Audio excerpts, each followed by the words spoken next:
अजून मी काही निकाल वाचलेला नाही, पण तो जर खंडपीठाने दिलेला निकाल असेल तर तो सर्वांना मान्यच करावा लागेल।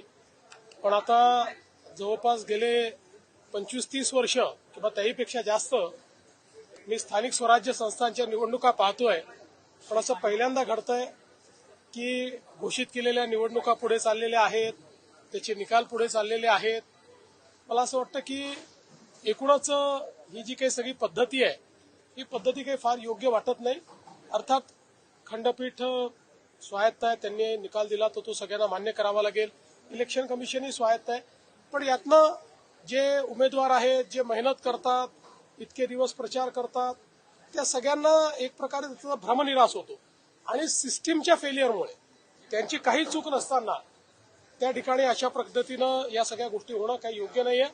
मला असं वाटतं अजून खूप निवडणुका इलेक्शन कमिशनला घ्यायच्या आहेत। या सगळ्या प्रक्रियेमध्ये निवडणूक आयोगाने सुधार आणला पाहिजे आणि किमान पुढच्या निवडणुकांमध्ये तरी असं होणार नाही हे निवडणूक आयोगाने बघितलं पाहिजे असं माझं मत आहे। आता माझं तरी मत असं आहे की मी चूक म्हणणार नाही, माझं मत असं आहे की जो काही कायदा आहे त्याचं चुकीचं इंटरप्रिटेशन हे करण्यात आलेलं आहे।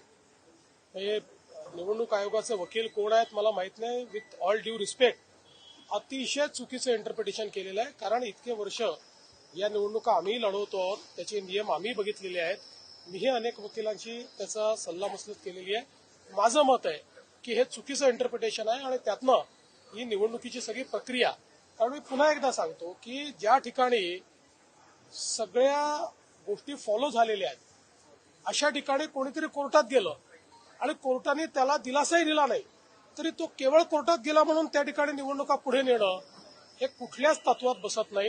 हे अतिशय चुकीचं घडलेलं आहे। ठीक आहे, आता मी त्याच्यावर अधिक बोलणार नाही। या संदर्भात माझी पर्सनल नाराजी ही मी कालही प्रगट केलेली आहे आणि ती कायद्यावर आधारित आहे। माझी काही इलेक्शन कमिशनवर नाराजी नाहीये, माझी नाराजी कायदेशीररित्या होत नाही याच्यावर आहे।